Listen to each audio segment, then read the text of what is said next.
እስቲ ያስቡት፣ እነዚህ የምታዩቸው ህልሞች ያን ያህል እውነት የሚመስሉ ግልጽ የሆኑና ለመረዳት የሚከብዱ ህልሞች ዝም ብሎ አእምሯችሁ በምትተኙበት ጊዜ የሚፈጥራቸው ምስሎች ባይሆኑስ?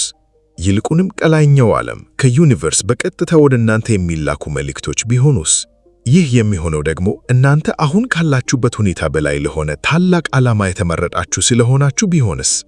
አብዛኛው ሰው ከእንቅልፉ ሲነቃ ህልሙን በጥቂት ሰከንዶች ውስጥ ይረሳዋል። እናንተ ግን ህልማችሁን አታጡትም። በውስጣችሁ ይሰማችኋል። ቀኑን ሙሉ አብሯችሁ ይውላል። በልባችሁ ትግ ደግሞ አንድ ድምፅ እነዚህ ህልሞች ምን ማለት ይሆን ብሎ ይጠይቃቸዋል። እስከ ቪዲዮ መጨረሻ ድረስ አብራችሁን ቆዩ። ምክንያቱም አሁን የምታውቁት ነገር ስለ ራሳችሁ፣ ስለ ህይወት ዓላማችሁና ስለ መንፈሳዊ ጉዟችሁ ያላችሁን አመለካከት ሙሉ በሙሉ ይለወጠዋል። ከነዚህ 7 ህልሞች ውስጥ 3ቱን እንኳን ካያችሁ ነገሩን በጣም በጥንቃቄ ልታዩት ይገባል። ሰላም ሰላም ሰላም፣ እንዴት ናችሁ የቻናሌ ቤተሰቦች? እንኳን ወደ አቤቴል በሰላም መጣችሁ። ይህ ቻናል መንፈሳዊ እውነቶችን፣ የተደበቁ ምልክቶችንና ጽንፈ ዓለሙ ከተመረጡ ነፍሳት ጋር የሚነጋገርበትን ምስጢራዊ ቋንቋ በዝርዝር የምንዳሰስበት ቦታ ነው። ለዚህ ቻናል አዲስ ከሆናችሁ እንኳን ወደ ቤታችሁ መጣችሁ። አሁኑኑ ሰብስክራይብ በማድረግ የደውል ምልክቱን ተጫኑ። ምክንያቱም በዚህ ቻናል ላይ የሚለቀቁ ቪዲዮዎች በሙሉ በውስጣችሁ ያለውን ማንነት ለመቀስቀስ ታስቦ የተዘጋጁ ናቸው። ገና ከጅምሩ አብራችሁኝ ላላችሁት ደግሞ አከብራችኋለሁ፣ አድንቃችኋለሁ። የዛሬው ቪዲዮ ደግሞ በተለይ ለእናንተ የተዘጋጀ ነው። ወደ ዝርዝሩ ከመግባታችን በፊት አሁን የምገልጻቸውን ህልሞች አይታችሁ የምታውቁ ከሆነ ከታች በኮሜንት መስጫው ላይ የእሳት ኢሞጂ ምልክት አስቀምጡ። ምክንያቱም እናንተ ብቻችሁን አይደላችሁም። ልክ እንደናንተ ተመሳሳይ ልምድ ያላቸው በሺዎች የሚቆጠሩ የተመረጡ ነፍሳት አሁን ይህን ቪዲዮ ከእናንተ ጋር እያዩ ይገኛሉ። በታሪክ ሂደት ውስጥ ከጥንታውያኑ ግብፃውያን ጀምሮ እስከ ዕብራውያን ነቢያት፣ ከአፍሪካ የጥበብ ጠባቂዎች እስከ ምስራቃውያን መንፈሳዊ መምህራን ድረስ አንድ የማይለወጥ ዓለም አቀፋዊ እምነት አለ። እርሱም የተወሰኑ ልዩ ሰዎች እጅግ በጣም ያስፈላጊ የሆኑ መመሪያዎችን፣ ማስጠንቀቂያዎችንና መለኮታዊ ትዕዛዞችን የሚቀበሉት በነቁበት ሰዓት ሳይሆን በተኛበት ወቅት መሆኑን ነው። ይህም የሚሆነው ለየት ያለ መንፈሳዊ ድግግምሽ ስፒሪቹዋል ፍሪኩዌንሲ ላላቸው ሰዎች ብቻ በሚከፈት ቅዱስ መስመር በኩል ነው። እነዚህ ተራ ህልሞች አይደሉም። ምሽት ላይ ምግብ ስለበላችሁ ወይም ቴሌቪዥን ብዙ ስለተመለከታችሁ የምታዩዋቸው አይነት ህልሞች አይደሉም።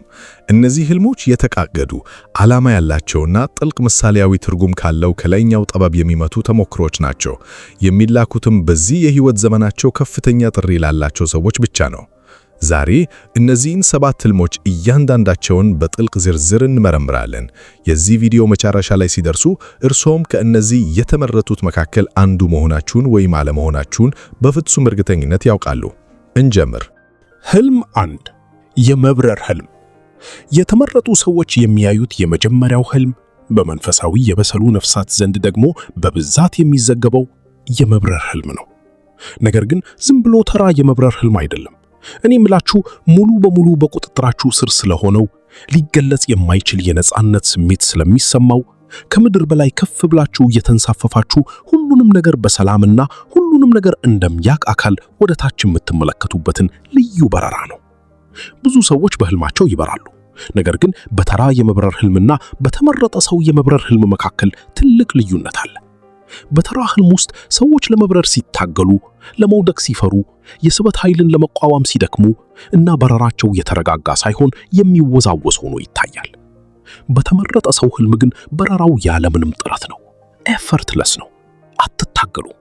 ልክ ገና ከጅምሩ ለዚህ እንደተፈጠራችሁ ሁሉ በተፈጥሮ ወደ ላይ ትነሳላችሁ። በምድር ላይ ተሰምቷችሁ በማያውቅ መልኩ በሰማይ ላይ ቤቴ ነው የሚል ስሜት ይሰማችኋል። ይህ በመንፈሳዊ ምን ማለት ነው?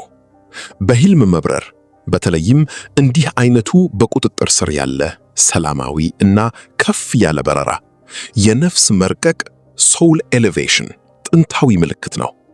ነፍሳችሁ በህልም ቋንቋ አማካኝነት ከዚህ ቁሳዊ ዓለም ገደቦች በላይ መውጣቷን፣ አብዛኛውን ሰው ከሚያስሩ ህጎችና እገዳዎች ነፃ መሆኗን እና ከተራው ሰው በላይ በሆነ ከፍተኛ ደረጃ ላይ እንድትገኝ መፈጠሯን እያሳየቻችሁ ነው። ጥንታውያኑ ግብፃውያን ይህንን ባ ብለው ይጠሩታል። ይህም በቁሳዊው ዓለምና በመንፈሳዊው ዓለም መካከል በነፃነት መጓዝ የሚችል የነፍስ ክፍል ነው። በእነርሱ መንፈሳዊ እምነት መሰረት መለኮታዊ ተልዕኮ ያላቸው የተወሰኑ ነፍሳት ብቻ ናቸው መብረር የሚችል ጠንካራ ባ ያላቸው። ይህንን የመብረር ህልም በየጊዜ የምታዩ ከሆነ ጽንፈ ዓለሙ አንድን ነገር በግልጽ እየነግራችሁ ነው። እናንተ የተፈጠራችሁት በትንሽ ነገር እንድትወሰኑ አይደለም።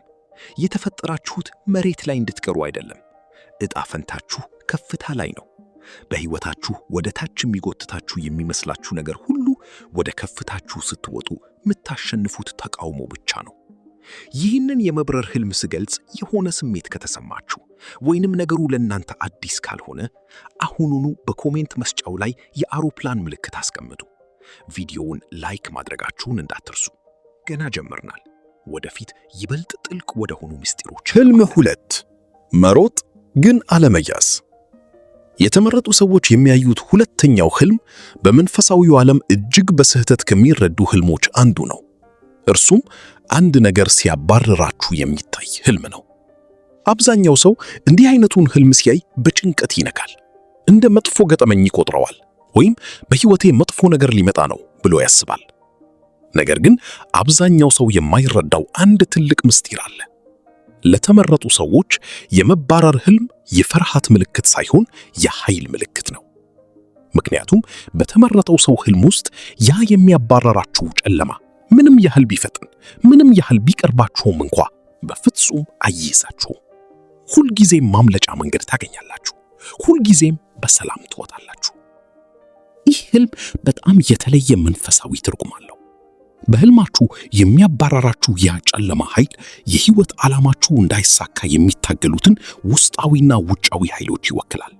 የቤተሰብ ወይም የትውልድ ገደቦችን፣ መንፈሳዊ ተቃውሞችን፣ ራስን መጠራጠርን እና አንድ ታላቅ ዓላማ ያለው ነፍስ ወደ ከፍታ ሲወጣ የሚገጥሙትን መሰናክሎች ያታያል።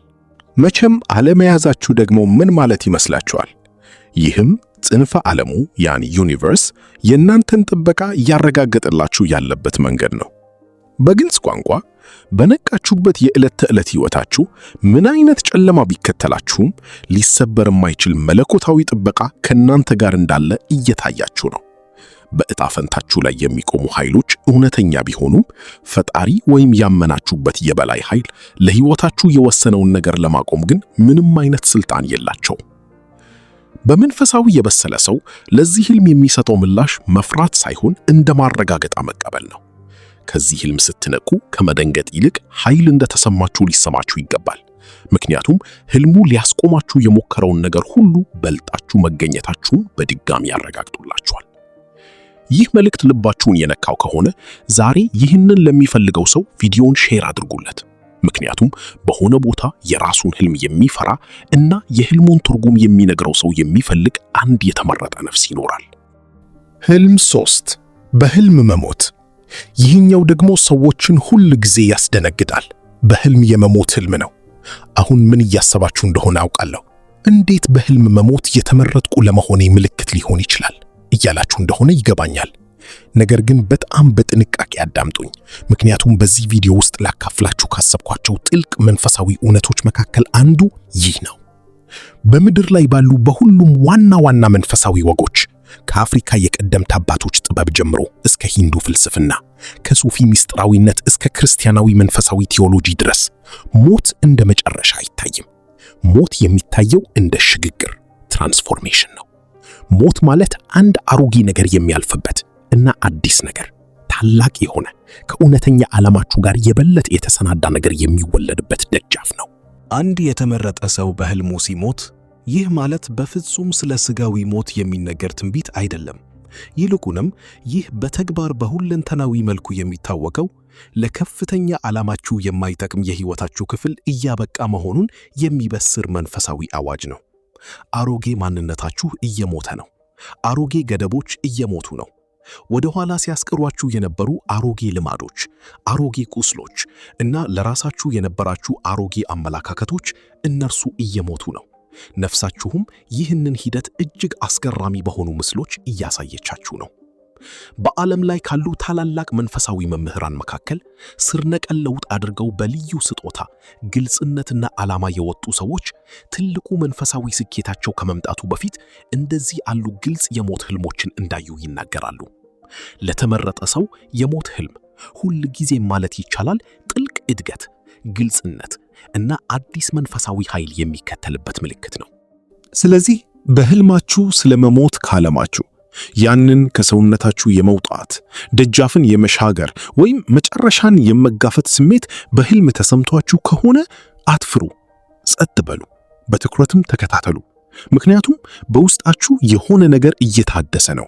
በነቃው ህይወታችሁ ቀጥሎ የሚመጣው ነገር ደግሞ በዚህ ህልም አማካኝነት እየተወለደ ያለውን አዲሱ ማንነታችሁን የሚጠይቅ ይሆናል።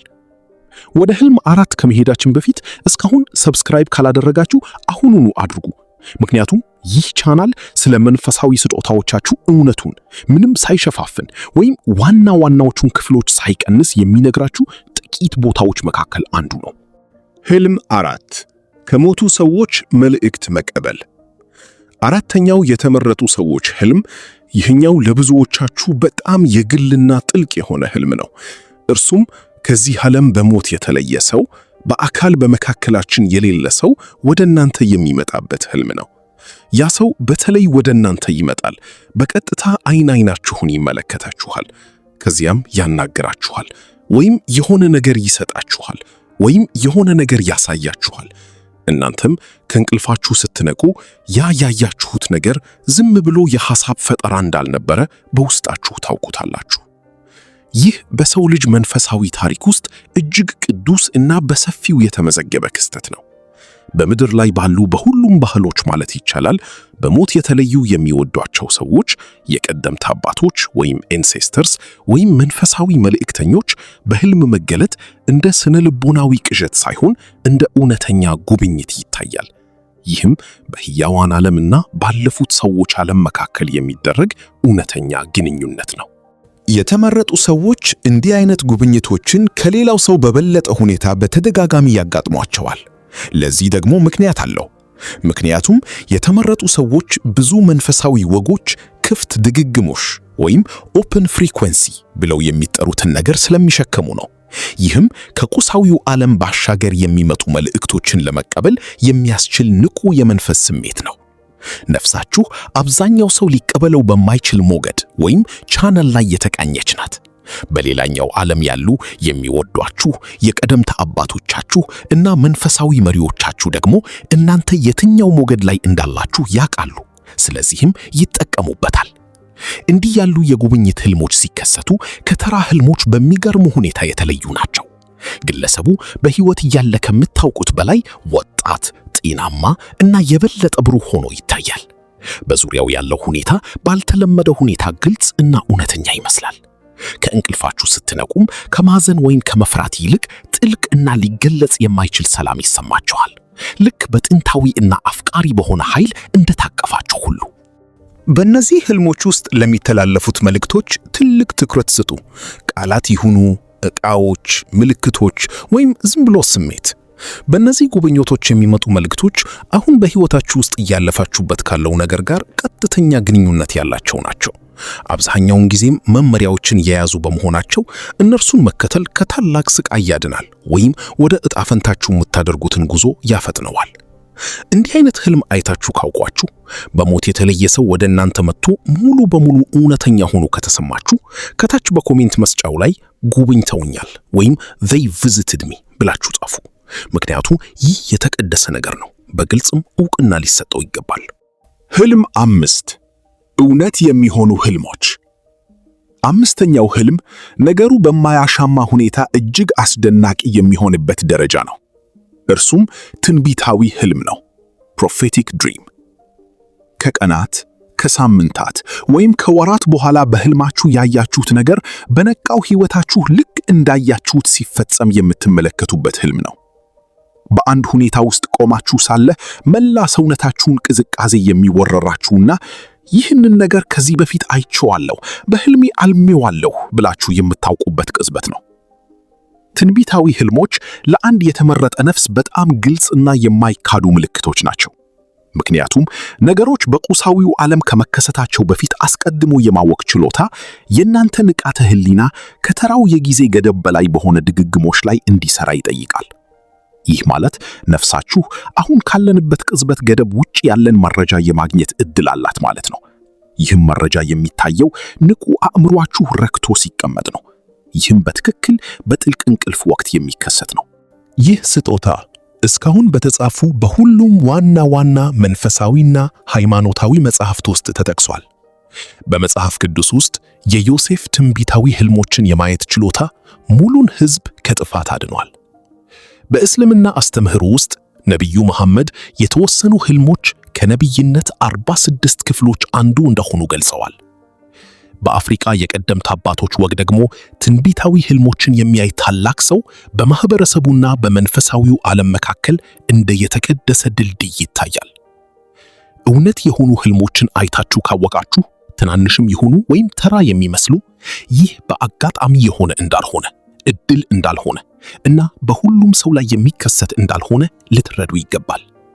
ይህ ለተለየ ዓላማ በተለዩ ነፍሳት ውስጥ የሚቀሰቀስ የተለየ መንፈሳዊ ስጦታ ነው። ይህንን ስጦታ ባከበራችሁት፣ ዕውቅና በሰጣችሁት እና ትኩረት በሰጣችሁት ቁጥር ይበልጥ እያደገ ይሄዳል። የሕልም ማስታወሻ ደብተር መያዝ ጀምሩ። በየቀኑ ጠዋት ሕልማችሁን ጻፉ። ቁርጥራጭ የሆኑ ትዝታዎችን፣ ስሜቶችን ወይም በደንብ ያልተቀረጹ ምስሎችን እንኳን ቢሆን።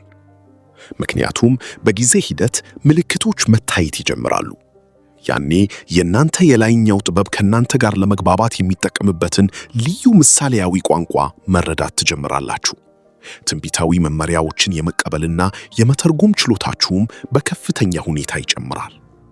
ትንቢታዊ ስጦታዎቻችሁን እንዴት ማነቃቃትና መረዳት እንደምትችሉ ተጨማሪ ቪዲዮዎችን ከፈለጋችሁ ከታች ተጨማሪ ወይም ሞር ብላችሁ ኮሜንት አድርጉ። ይህ ቪዲዮ በውስጣችሁ ያለውን እውነተኛ ማንነት እየነካው ከሆነ አሁኑኑ ላይክ አድርጉት። ይህም ቻናላችን ይህ መረጃ ለሚያስፈልጋቸው ተጨማሪ የተመረጡ ነፍሳት እንዲደርስ ይረዳል። ሕልም 6 በጥንታውያን ወይም በማይታወቁ ቦታዎች መሆን። የተመረጡ ሰዎች የሚያዩት ስድስተኛው ሕልም እጅግ ምስጢራዊና አስደናቂ ከሆኑት አንዱ ነው። እርሱም ጥንታዊ፣ የተቀደሱ ወይም ሙሉ በሙሉ ለማታውቋቸው ነገር ግን በሆነ ምክንያት በደንብ ለምታውቋቸው ቦታዎች መሆን ነው። ሄዳችሁባቸው የማታውቋቸው ቤተ መቅደሶች፣ በማንኛውም ካርታ ላይ የሌሉ የመሬት ገጽታዎች እና አሁን ካላችሁ ዕውቀት በፊት በነበሩ የሕንፃ ጥበቦች የተገነቡ ከተሞች። ሆኖም ግን በሕልማችሁ በእነዚህ ቦታዎች ስትመላለሱ ቤቴ ነው የሚል ስሜት ይሰማችኋል። ከዚህ በፊት እዚያ እንደነበራችሁ ይሰማችኋል። የዚያ ቦታ አካል እንደሆናችሁ ይሰማችኋል። ስለ ቀደመ ሕይወት ፓስት ላይቭስ፣ ስለ ነፍስ ትውስታ ሶል ሜሞሪ እና ስለ አካሺክ ሪኮርድስ የሚያጠኑ ብዙ መንፈሳዊ መምህራንና ተመራማሪዎች አካሺክ በቬዲክ መንፈሳዊነት ውስጥ በጽንፈ ዓለሙ ታሪክ ውስጥ የተከሰቱ ማናቸውንም ድርጊቶች፣ ሐሳቦች እና ተሞክሮችን ያዘ ኮስሚክ ቤተ መጻሕፍት ተደርጎ ይታሰባል። እነዚህ ሕልሞች ዝም ብለው የሐሳብ ፈጠራዎች ሳይሆኑ ትውስታዎች እንደሆኑ ያምናሉ። የአይምሮ የፈጠራ ውጤቶች ሳይሆኑ ነፍሳችሁ በቀደሙት የመኖሪያ ዘመናቶቿ ውስጥ ያለፈችባቸው እውነተኛ ተሞክሮች ናቸው። ይህ ሐሳብ እንግዳ ሊመስላችሁ ቢችልም ይህንን ልብ በሉ። በንቃተ ሕሊና ምርምር ዘርፍ ከዚህ ሕይወታቸው በፊት ስለነበራቸው ሕይወት በተሟላ ዝርዝር መረጃ ስሞችን፣ ቦታዎችን፣ ድርጊቶችንና ግንኙነቶችን የሚናገሩ በሺዎች የሚቆጠሩ የሕፃናት ተሞክሮች ተመዝግበዋል። እንደ ብዙዎቹ መንፈሳዊ ወጎች ገለጻ ከሆነ ነፍስ ትውስታዎችን ከዘመን ወደ ዘመን ትሸከማለች። በጥልቁ እንቅልፍ ጸጥታ ውስጥ ደግሞ የአሁኑ ሕይወት ጫጫታ ሲረግብ እነዚያ የቀደሙ ትውስታዎች አንዳንድ ጊዜ ወደ ላይ ይወጣሉ። በተለይ ለተመረጡ ሰዎች እነዚህ የጥንታዊ ቦታዎች ሕልሞች ትልቅ ስሜታዊ ኃይል አላቸው። በዚህ ሕይወታችሁ ሄዳችሁበት ለማታውቁት ቦታ ናፍቆት እየተሰማችሁ ትነቃላችሁ። አሁኑ አእምሮአችሁ ሊገልጸው ለማይችለው ቦታና ዘመን ትልቅ ጉጉትና ናፍቆት ይሰማችኋል። ነፍሳችሁ ግን ቦታውን በሚገባ ታስታውሷለች። እነዚህ ሕልሞች በሌላም ምክንያት አስፈላጊ ናቸው። አብዛኛውን ጊዜ የነፍሳችሁን ጥንታዊ ተፈጥሮ፣ ጥንታዊ ስጦታዎቻችሁን፣ የቀደመ ተልዕኳችሁን እና ነፍሳችሁ በብዙ የሕይወት ዘመናት ውስጥ ስታከናውኑ የነበረውን ሥራ ይገልጣሉ። እነዚህን ሕልሞች መረዳት ደግሞ በዚህኛው የሕይወት ዘመናችሁ ምን እንድታደርጉ እንደተጠራችሁ እጅግ በጣም ግልጽ የሆነ ግንዛቤ ይሰጣችኋል። ይህ ቪዲዮ በማንኛውም የኢንተርኔት ገጽ ላይ ከምታገኙት መንፈሳዊ ይዘት በበለጠ ወደ ጥልቁ እየገባ ነው። ስለዚህ ይህንን ቪዲዮ እያያችሁ ለእናንተ ብቻ ተብሎ እንደተዘጋጀ ከተሰማችሁ እሱም የተመረጠ ነፍስ ነው ብላችሁ ለምታምኑት ለአንድ ሰው ሼር አድርጉት። ይህንን በማድረጋችሁ የዚያን ሰው ሕይወት ልትለወጡ ትችላላችሁ። ህልም 7 ብርሃንን፣ ሰማያዊ ዓለምን ወይም መለኮታዊ ህልውናን ማለም። ሰባተኛው ህልም እጅግ የተቀደሰውን ለመጨረሻ አቆይቼዋለሁ። እርሱም ንጹሕ የሆነ ብርሃንን የምትጋፈጡበት ህልም ነው። የፀሐይ ብርሃን አይደለም፣ የመብራት ብርሃንም አይደለም። ይልቁንም ሕያው የሆነ ብርሃን፣ ንቃተ ህሊና ያለው ብርሃን፣ ስማችሁን የሚያውቅ ብርሃን። በዚህ ብርሃን ፊት ስትሆኑ ማንኛውም የሰው ልጅ ቋንቋ ሊገልጸው የማይችለውን ስሜት ትሰማላችሁ። ፍጹም የሆነ ቅድመ ሁኔታ የሌለው እና እጅግ የሚረታ ፍቅር። ከእንቅልፋችሁ ስትነቁ ታለቅሳላችሁ። የምታለቅሱት ግን ከሐዘን የተነሳ ሳይሆን አሁን ካያችሁት ዓለም አንጻር ጥቃቅንና ቀዝቃዛ ወደ ሆነው ወደዚህኛው ዓለም በመመለሳችሁ ከሚሰማችሁ ድንጋጤ የተነሳ ነው። አንዳንድ ጊዜ ይህ ህልም ድምፅን ይጨምራል። አንዳንድ ጊዜ ደግሞ የሆነ አካልን፣ መልአክን፣ የብርሃን ፍጥረትን ወይም ስልጣንና ገርነትን በአንድ ላይ የሚያንጸባርቅ ህልውናን ያካትታል። አንዳንድ ጊዜ ደግሞ ምንም አይነት ምስል አይኖርም፣ ብርሃኑና ስሜቱ ብቻ። ሆኖም ግን ይህ በህይወታችሁ ካጋጠማችሁ ነገሮች ሁሉ በላይ እውነተኛ ሆኖ ይሰማችኋል። በነቃችሁበት ሰዓት ከገጠማችሁ ከማንኛውም ነገር በላይ እውነት ነው። እነዚህ በህልም የሚደረጉ ከመለኮታዊ ብርሃን ጋር የሚደረጉ ግንኙነቶች በሰው ልጅ መንፈሳዊ ታሪክ ውስጥ በሙሉ ተመዝግበዋል።